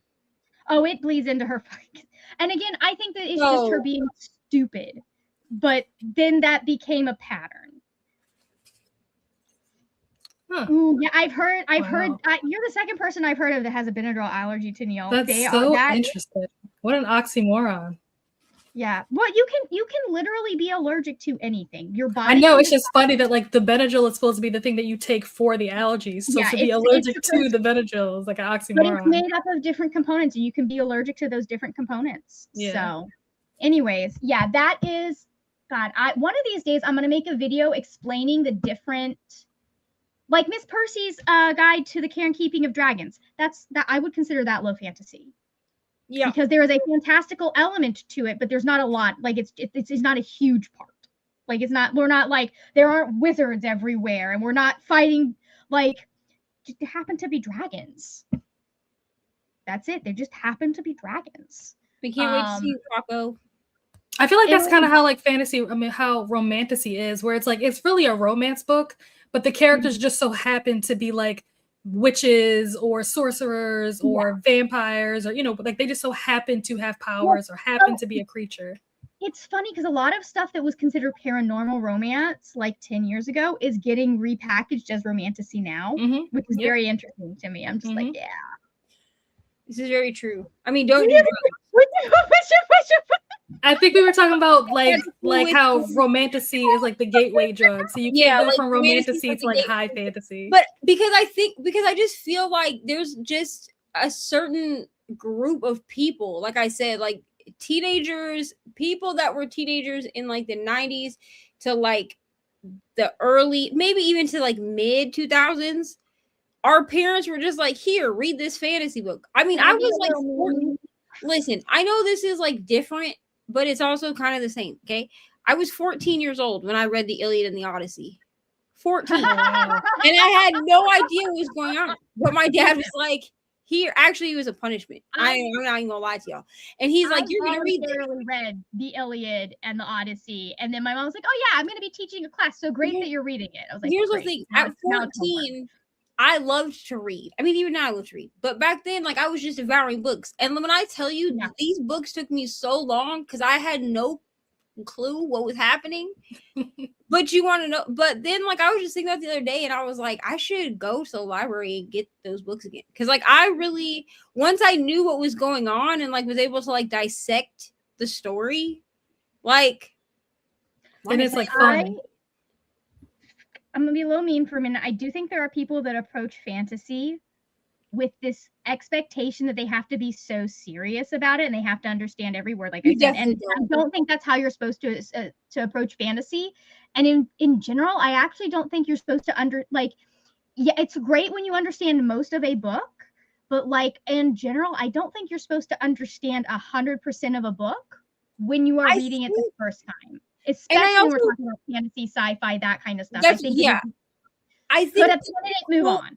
I think the quote unquote the harder genres, right? The ones that a lot of people are intimidated by.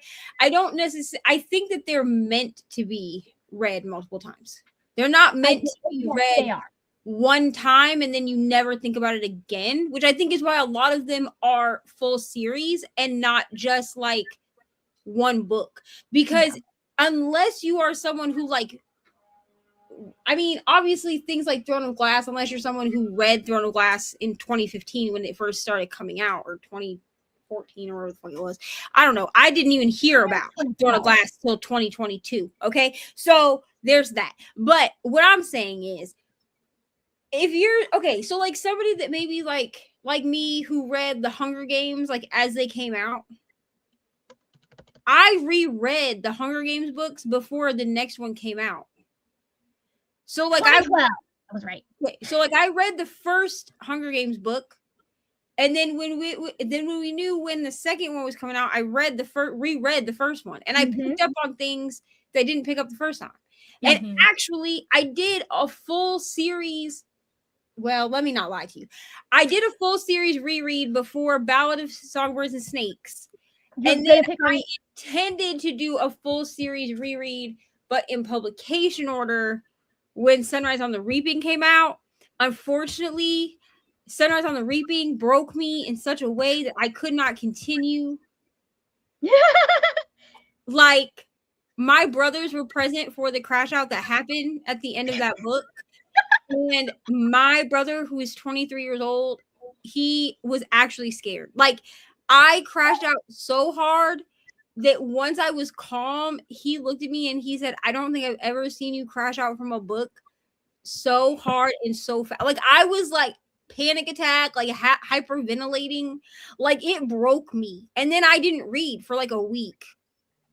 That feels like an appropriate reaction to a Suzanne Collins book, because I think that's what happened with me at the end of It took me a week to decide if I liked Mockingjay or not. Well, and then I just asked my brother the other day when he was at the library with us, my youngest brother, he's 17. And I said, hey, I'm pretty sure that Sunrise on the Reaping, the movie, I'm pretty sure it releases on his birthday.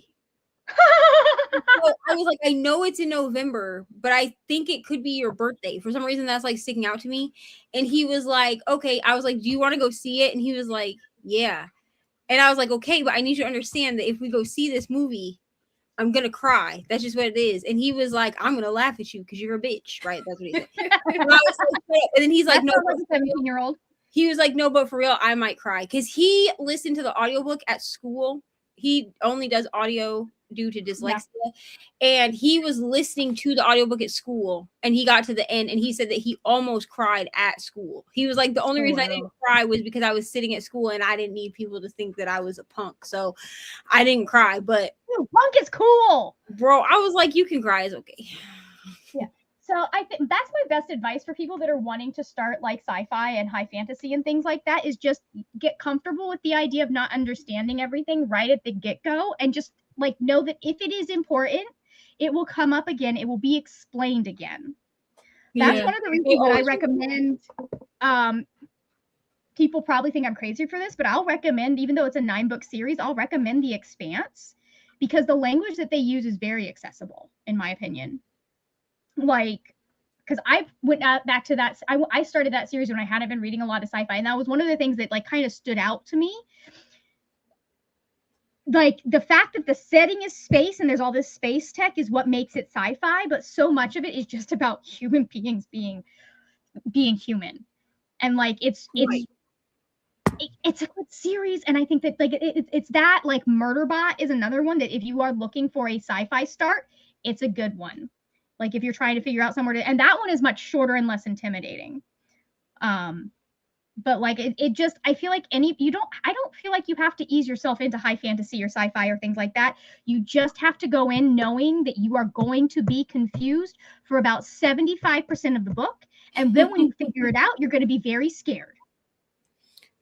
I didn't read Wicked until high school, but that's mostly because I had seen like I think I was in 8th grade when my Girl Scout troop went and saw the musical like on stage. The issue for me was that I knew that the musical was different than the book. Like I knew that they weren't the same. Better than the book as well.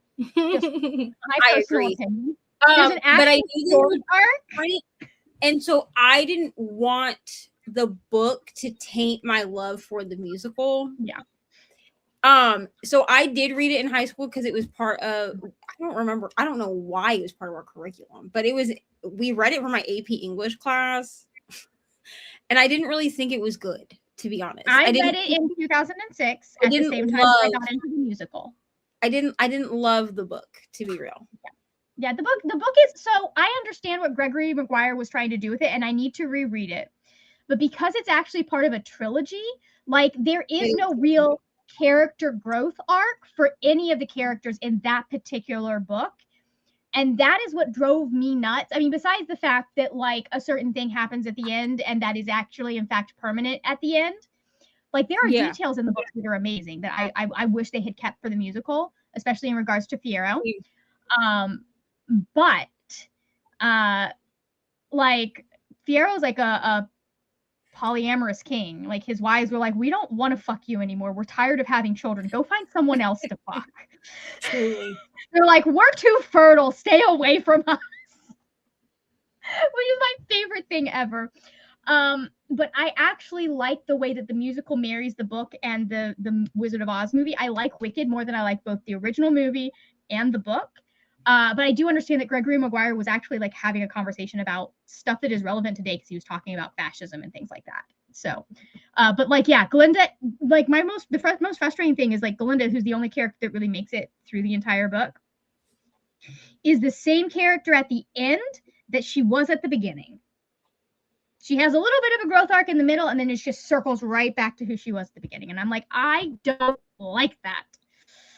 And it makes sense when you think of it that it's a trilogy, and of things that are happening. So it's growing, like the growth is coming, but it's just it's not. I just remember not really loving the book and kind of being like, I don't understand. I am in the same boat as you though, that it's been long enough since I've read the book that I feel like I need to reread it. I want to reread it from the lens that it is a work that is in conversation with fascism, with the rise of fascism, because that's what he was writing about. And I think that if I do it that way, I will actually make it through the entire fucking series.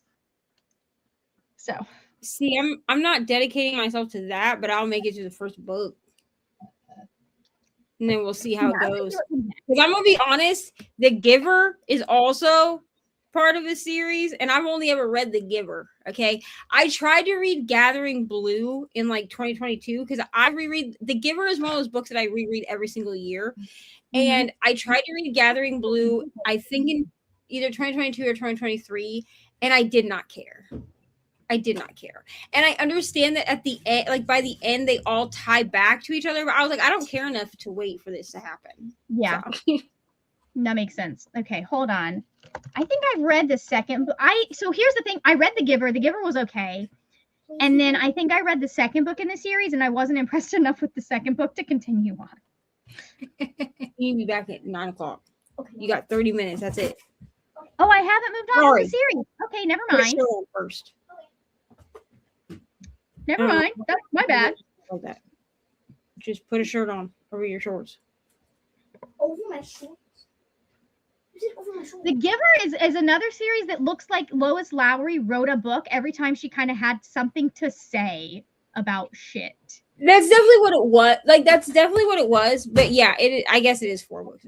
I don't know. I've only made it through the first one. Okay, because I really tried Gathering Blue. Like, I own the ebook of Gathering Blue on Apple Books. That'll tell you how long ago I read that, because that was back when I was like reading on my iPad.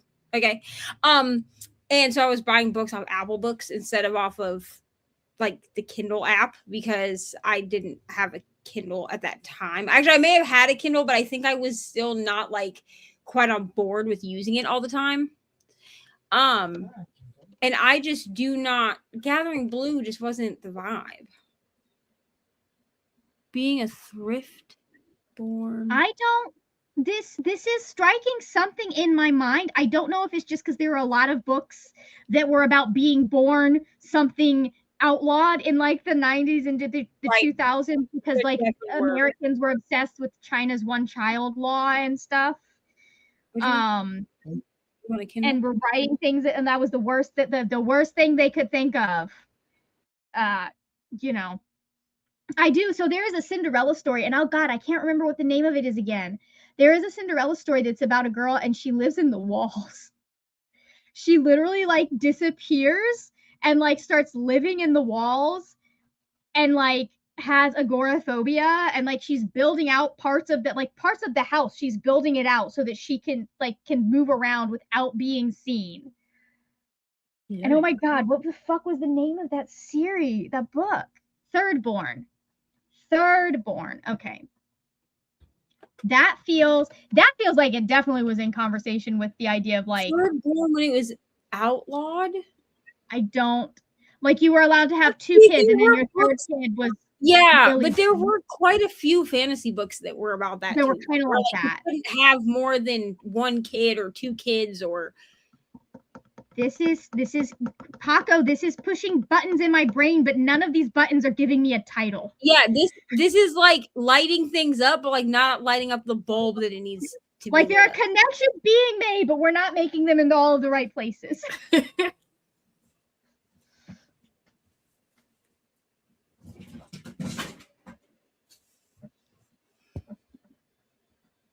That's not making any connections right now. This isn't the 100, is it? No, it's not the 100, because you're only allowed to have 1 kid in the 100. Okay, that's what I thought. I thought the 100 was a newer book. I thought the 100 was only 1 kid anyway. It wasn't fantasy. Because to be honest with you, I didn't even know that the 100 was a book series until Netflix did the show, and then like the show did that weird thing that WB shows do this too. Okay, you know how WB shows, like, we'll be going along, we'll be like vibing, and then it takes like a weird like left turn, and you're like, how did the fuck did we get here? Yeah, the 100 did that, and I was invested in that show. I have not read this book, but I have read about it. I remember because I recognize this synopsis. I don't think I've read it, but I've read this synopsis before. I'm gonna request it from the library. I gotta read this now, Paco. Oh my gosh, do you know what book I just borrowed from the library? Among the Hidden is the name of the book. Here's the thing. I don't even know if I'm gonna tell you what the book is, but if no one else knows what this is, I'm not even gonna be mad. So Ari wanted me to try to help her find some like easy books to read, like easy chapter books, right? So I'm just looking through, what they have, because our like children and YA section, so anything from like kindergarten up to like 8th grade. Well, not even 8th grade. Like 5th grade. They're all on the lower level of our library. Plus, like, you have like the babies books, like the board books and stuff. But those are separate and in their own like bins. My library was like that. Okay. So, but the shelved books are all from like kindergarten to 5th grade. And so I was trying to find stuff because they're not separated by age group. They are arranged like in the Dewey Decimal System, right?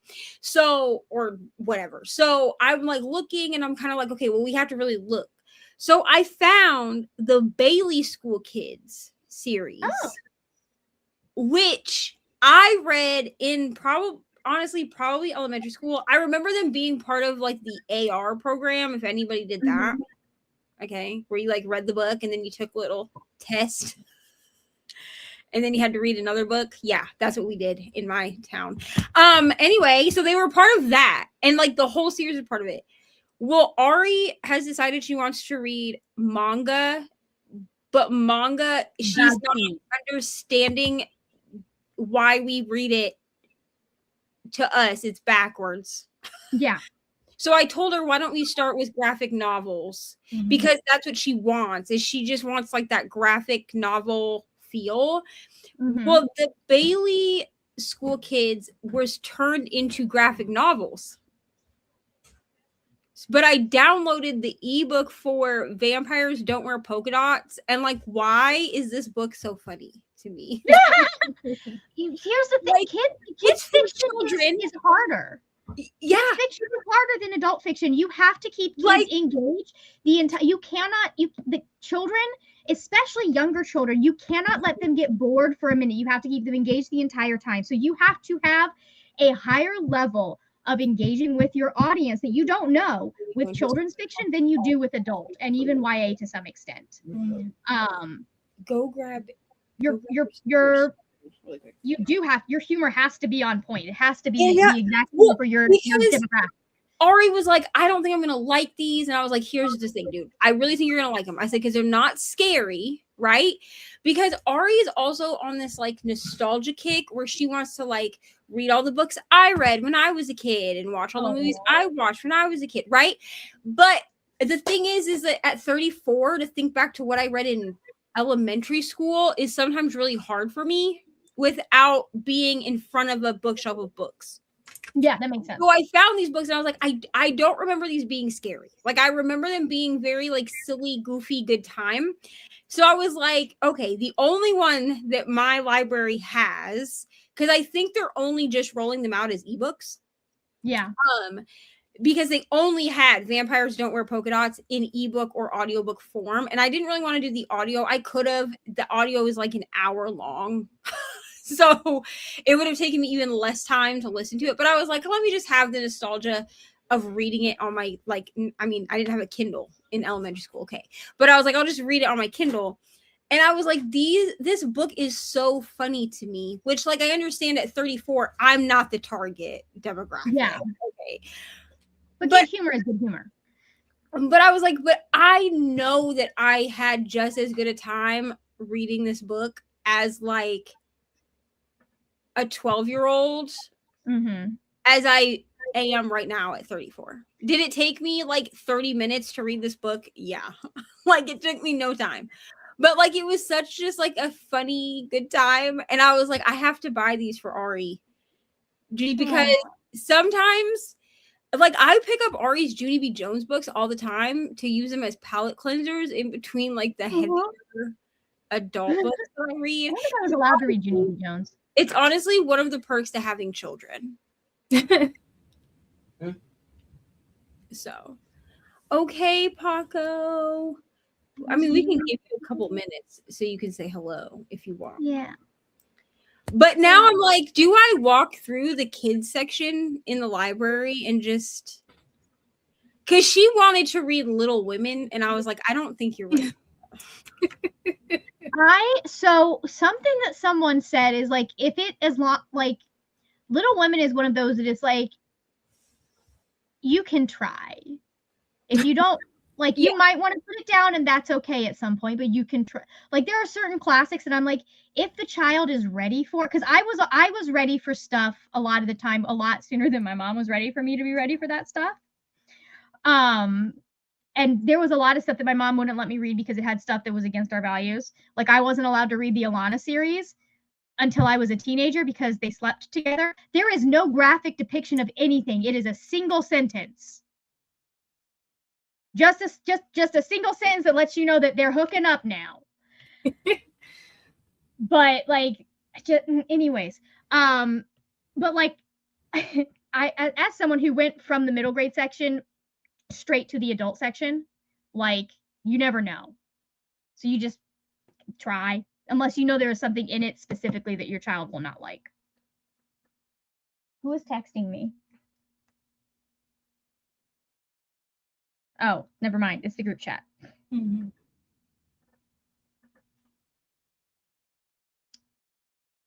Cool. Anyways, how is the Wicked King going now? Did you? No, you didn't read any of that. Yeah, I didn't read anything during that sprint. Read any? Shame on you. I'm disappointed now. I wanted your thoughts. I'm getting close to the end. I'm at 75%. It says I only have 2.5 hours left, so I'm getting close to the end. Oh my god, you're in for such a fucking wild ride. It's gonna be so much fun. You're gonna be so mad and be glad that you don't have to wait a whole year for the book. Yeah, I know there's somebody that betrayed her, and I think they said who it was, but this was also when I was in like my Benadryl phone. Huh? There's more. Yeah, I kind of figured. I was like, if it's who they just said it was, then this is not satisfying. There's got to be more to it than just this one person, because I don't even care that this person betrayed her.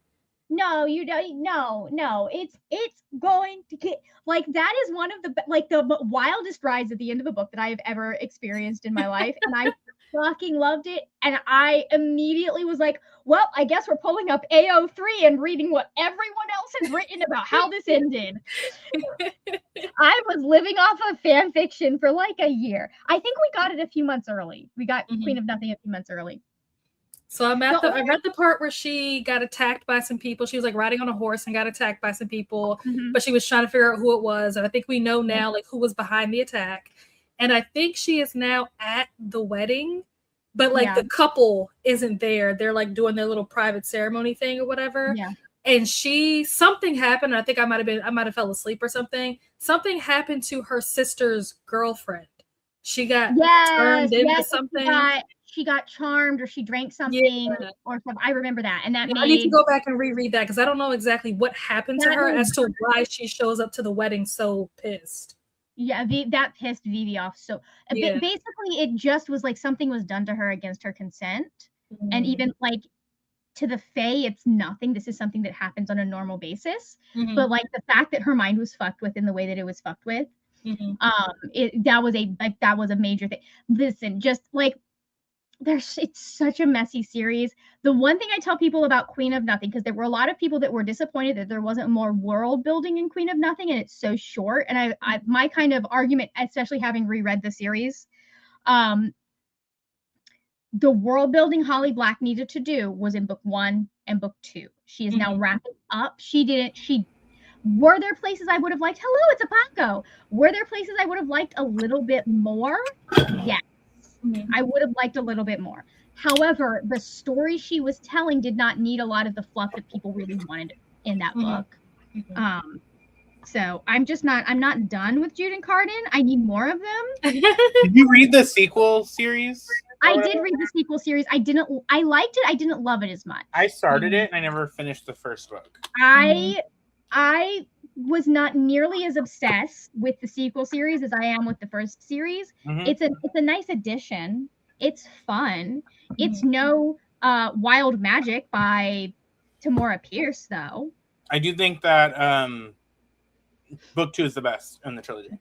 Yeah, that's what Nella's reading right now. Yeah. It is my favorite book in the trilogy. I think that's where like I don't think you could have written a better book than that book. I think I rated it 3 for the first one, 5 for the second one, and then a 4 for the third one. I didn't read it, but I didn't love it. Margaret's gonna yell at me because I've had Cruel Prince sitting on my shelf since indie bookshop day or bookstore day. You would love this series. 2024. Because here's the thing. So at my indie bookstore here in my town, I have a membership. And also when my mom, because she's dead. So we went in there last year for Ari's birthday. That's where she wanted to go. And my grandma asked, because I didn't even think to do this, but my grandma was like, can you take, because my grandma used to put all of her points on my mom's account at the bookstore. And so she asked, hey, is it possible for you to merge this account with my account? So I got a bunch of points because she's dead. And my grandma's just been in there every time my grandma comes to town, she goes into that bookstore. And so she puts like a couple $100 worth of points on there. Well, for every like 100 points or whatever that you get, which is like a $1 per point or something, or one, you know what I'm saying? So for every 100 points, you get a $10 credit. So I had gone in, it was Indie Bookstore Day of 2024 because we had 24-hour sprints during that time. So we did an hour and a half sprint so everybody could go to the bookstore during the sprint. And we went to the bookstore and she's like, oh, you have a $10 credit. Do you want to use it? And I was like, yeah. So I got Cruel Prince for $3. Nice. And that sucker is just still sitting on my shelf. I think that's one that Neva will like. I think that's one that like you'll get a hold of it because like just based on what you do like, yeah, I think you will enjoy that one. So I think where I'm scared with it is that I did not like the Holly Black's debut adult novel. Oh, that's a lot of people didn't like that. And that was my first foray into Holly Black because I bought it that in 2022, I think, and it was in one of my very first like Walmart book hauls of my channel, and I disliked it so much that the only reason that it's still in my house is because my brother wanted to read it, and so I told him, fine, you can read it, but you have to put it on your shelf, so it's sitting over by his desk because I don't even. I haven't read that book yet, so I have no. What is it called? The Book of Night. The Book of Night. I haven't read it either, but I've heard nothing but terrible things about it. I did not. So I don't know how much of it was a lot of people went into that and they were expecting the Cruel Prince, but a lot of people who were diehard fans of the Cruel Prince and that series hated it. Absolutely. When did it come out? It came out like 2019. Oh, so it's old. It came out before that, like right because it came out right after the hype for the. Hold on, the book of. Hold on. I feel like 2020 maybe. When did it come out? It was one of Fairy Loot's first fantasy. Their adult. It was one of their first adult books. I think 2020. I bought it in 2022. I know I bought it in 2022, but I think it had been out for a little bit before that. It was published in 2022. Oh, okay. So maybe I bought it right after it was published then. May 3rd. Yeah. So I had to have bought it right after it was published then because I purchased it right after I started my channel because it was in like one of my first book hauls because I didn't have any. If anyone's been on my channel for a long time, you'll know that when I started my book channel, I didn't have any books, like no physical books at all. So I just had my Kindle. So my whole channel was like about digital reading and all of that stuff. And then I was like, oh, who needs books? And then I realized that collecting books and actually reading the books, two totally different things. It's fine. But yeah, I really disliked that book. And so then I was like, oh, I don't even want to read Holly Black. But then Margaret and a few other people were like, oh, you should read Cruel Prince, mostly Margaret, but a few other people too. And I was like, So then I was like, fine. Are you okay? Would you hit your head on? Would you hit your head on? Would you hit it on? I want to mix things up this year. I'm thinking. Huh? I'm picking something. No. Oh. I'm like, Oh yeah, I need to look. I need to look at that and do that. That will be that's a tomorrow Margaret problem. Stop crying. Are you okay? Tonight Margaret needs to finish dinner and she's gonna play Fallout. I apparently need to go listen, if y'all see Ari in the next 24 hours and you see a giant goose egg on her head, just know she smacked her head on the bookshelf downstairs. Oh, Pobrecita. I've never done that. Because she's moving too fast. She was just like running. It's just being a kid. But it's a big, like, it's like one time when I was younger, I forget how I was, like probably 10 or maybe a little like 11, 12.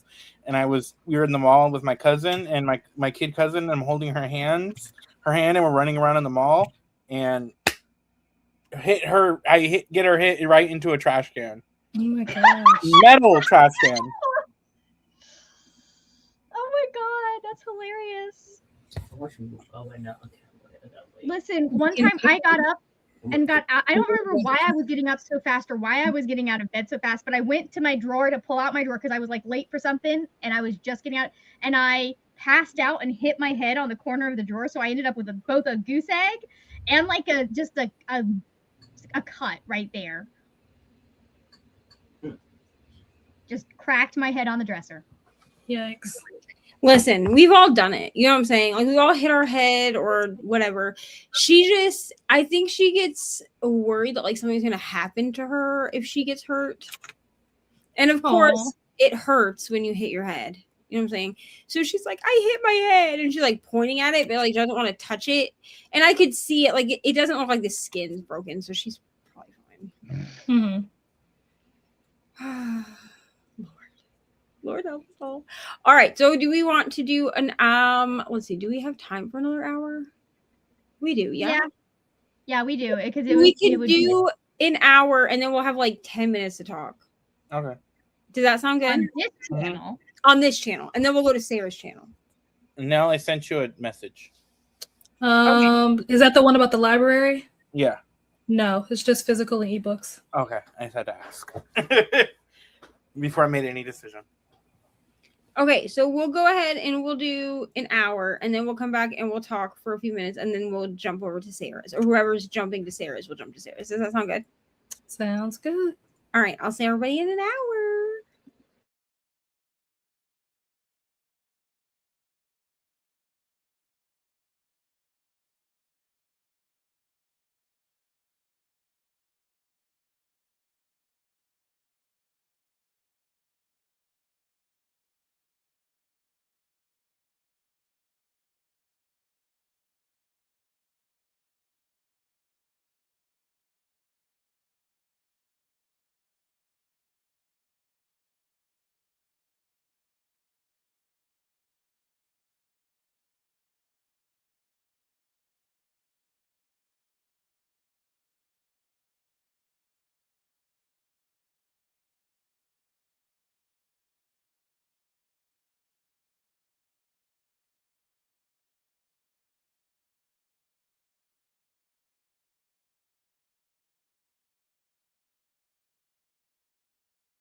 friends. Number B. How did we do? I got me Dr. Pepper. Go ahead. I started reading and then I got irritated about something that happened, so I called Helen and then we were on call for like 40 minutes. That's fair. I attempted to read. I did actually attempt. And there's a point where there's some stuff happening, like political wise, that I feel like I need to like really be paying attention to, or else whatever happens next is not going to make sense. And I'm going to be like, how did we get here? Mm-hmm. So because I'm also trying to do like stuff on my computer, my brain cannot focus on both of those things at the same time. So I maybe read like 3 pages and then started doing computer stuff. That is fair. We are mixing things up because Nell, you're reading a fantasy right now and I'm fully reading a contemporary romance. Oh, I love that. What book are you reading? Last First Kiss. Oh, I feel like I've heard of that. Who's the author? Julian Winters. Okay. It is me and Helen and Princess's book, like our group book club. Oh, maybe that's why I've heard of it. Okay. For this June. Nice. We had to do a romance break between all the fantasies we read. Mm-hmm. And it's not bad. I'm liking it a lot. But I got irritated at one thing. So I was like, I need to vent for a good 40 minutes. Also, Neva, if you did not know, 1,000 in the chat, that's Helen. Over there? Why? Okay. Why? Awesome. Okay. That's Helen. Okay, great. Now I know. Because I did not know, but I was just like reading her comments. Like I knew who she was. So I was like, someone will tell me. It's like, I was like, someone will tell me or else no one will tell me. And then either way, it's okay. I listened to a chapter and a half of Love Like Magic. How are you liking it? I'm really enjoying it so far. I think it's fun because it's like a witchy book, of course. But it's also low-key sci-fi like elements in it. Mm-hmm. Yeah, so I really am liking it. It feels like a 4.5. But I'm also very much aware that like at 34, I'm not the main demographic for a YA novel. This is a YA novel that I would definitely recommend to like YA teen readers. Mm.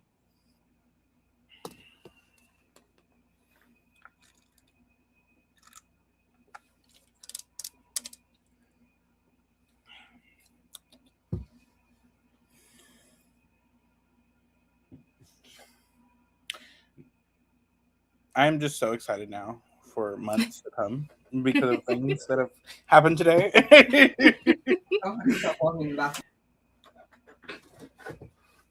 I am excited, but nervous. And I think the nerves is just more so because I didn't start as early with the planning this year as I did last year. So it's like, oh, I have a lot to do and I don't have a lot of time to get it all done. Well, like I said, if you need anything, you know. There's definitely something that I want to run by you and Helen. Mm-hmm. So the next time that you guys are free, let me know when we can jump in the VC because I have a question that I want your insight on. Okay. I have like I work tomorrow, but I have like the next couple days off after that. So okay. And I don't work till like 3 tomorrow either. So I don't know what Helen's schedule looks like. Yeah, I don't know what Helen's schedule's like. She's in chat, so. Oh, I see that Atia is also in chat. Atia, go check her Instagram. She never checks her Instagram, so I always have to like nudge her, like go look at your Instagram. I feel that. There's some people I gotta do that too.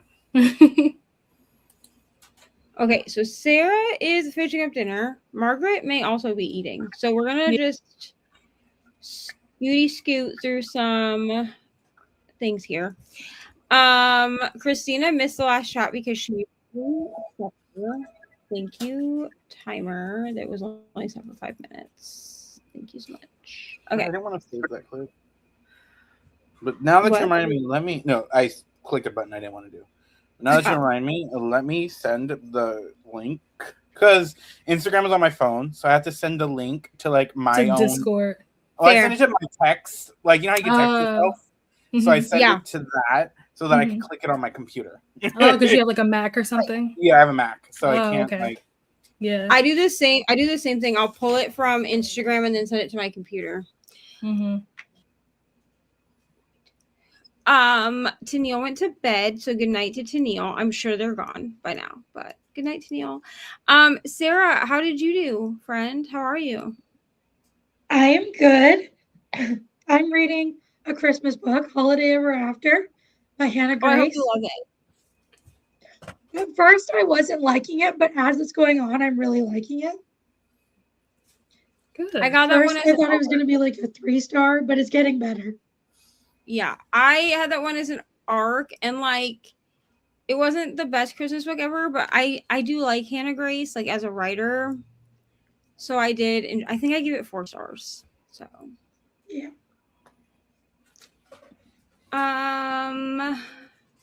Finished book club of Paco for 40 minutes. Hello, friend. Woke up, got dressed, and wrote 505 words. A good job. So productive. Hello, Atia. I could tell great customer service was. Thanks. Thank you so much. Listen, here's the thing. Okay, I was a manager at Taco Bell for almost 3 years, and so like I had to be very. The people that call Taco Bell to complain like have no time. You know what I'm saying? People call Taco Bell. Also, but I will say, F Taco Bell today. I usually like it, but F it today, so I'm mad. Listen, people will cut because here's the thing: when you work somewhere like that, it's an autopilot thing. Right. Yeah. So when people come in, and as a person who gets her orders changed a lot, I get it. Like, I don't tend to get angry if you mess up my order, because usually, like, I understand that, like, when you work at somewhere like it's a fast food place, like, it's very autopilot. Like, you know exactly how things are built. But I would get calls, especially from like old people that were like, I ordered this without lettuce. Like, there was a man that came through the Taco Bell that I worked at here in town, who I was pretty sure we had not put lettuce on his tacos, but he came through and said that his wife was in the ER because there had been lettuce and like she was allergic to lettuce. So oh my gosh! So but of course, like, I'm the manager on staff. Right. So I was like, there's only so much I can do. Like, I can give you your money back. I can give you a coupon to like, but come also back like when you go to Taco Bell and you get their tacos, you see the lettuce. It's not like it's hiding in a burrito. Right. So I was like, okay. So he ended up coming back through, and like, he was fine, but like, I would get a lot of people that were like, I can't believe you would put whatever tomatoes on a crunch wrap that I ordered with no tomato. Okay, well, I understand that like you ordered it without tomato, and I can apologize for this. Like, there's nothing I can do. You can come back through, and I can give you a new one. I can put your name in the book to come get one at a later date. You know what I'm saying? But like, when you build a crunch wrap, 75,000 times, right? Like, when I build a crunch wrap, I taught to build it a certain way. Like, it's not always in my brain to look at the ticket. Yeah. No. Or I'll look at the ticket, because I've done this too, where I've looked at the ticket and been like, oh, no sour cream. And then I make the thing and I still put the sour cream on it because it's in my head that like that goes in the build, you know? And like, I get it. And I'm not complaining. I'm not putting in no complaint to the person that like we had today. Like, I'm just bitching to y'all. But no, of course. We got some bean burritos. But we went to talk about this morning. We're gonna go to McDonald's. I wanted orange juice, but burritos? They were out of they couldn't take cards, so I had to go to Taco Bell. And you would think this lady had never made a burrito in her life because it like we eat the burrito and it like spills. And I'm like going to work, and I've got like it was just a pain. Oh my god, that's awful. It was like, I don't know how many of the. Because, like, I know when I worked at Chick-fil-A, we had stickers for everything, and you had to put the sticker on the thing. Like, if they ordered it no butter, if they ordered it no pickle, there had to be. So you were, like, it was also our job at the front of house to make sure we were bagging up the right thing and that it said the right thing on it. And then if it didn't, you had to be like, hey, just checking, is this the one that's supposed to be with no pickle? And then sometimes that ended up being like, hey, check that back here. We'll double check. Right. Yeah. People definitely call Taco Bell. I had to always have nice customer service voice because I was always the person on staff who also had to be on the stupid headset. Because when you're a manager, you have to be on the headset. I can't cuss people out on the headset, unfortunately. So. Unfortunately. Oh, that's mean that they would have the manager on the head. Like, was that just a night thing, or did the manager always have to be on the headset? Because when you're a fucking manager, you're busy a lot of the time getting stuff done.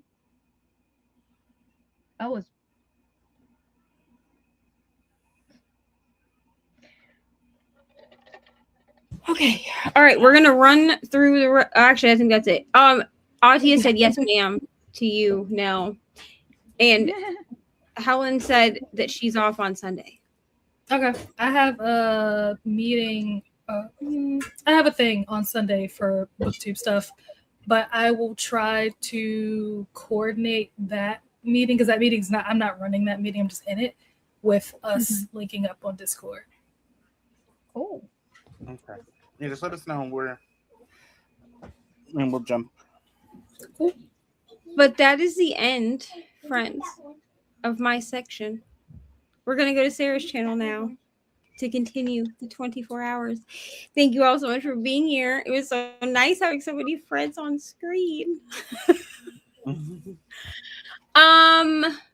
Yeah. So are we ready to jump to Sarah's channel? If I can hit end stream instead of just leaving you here, because that would be nice.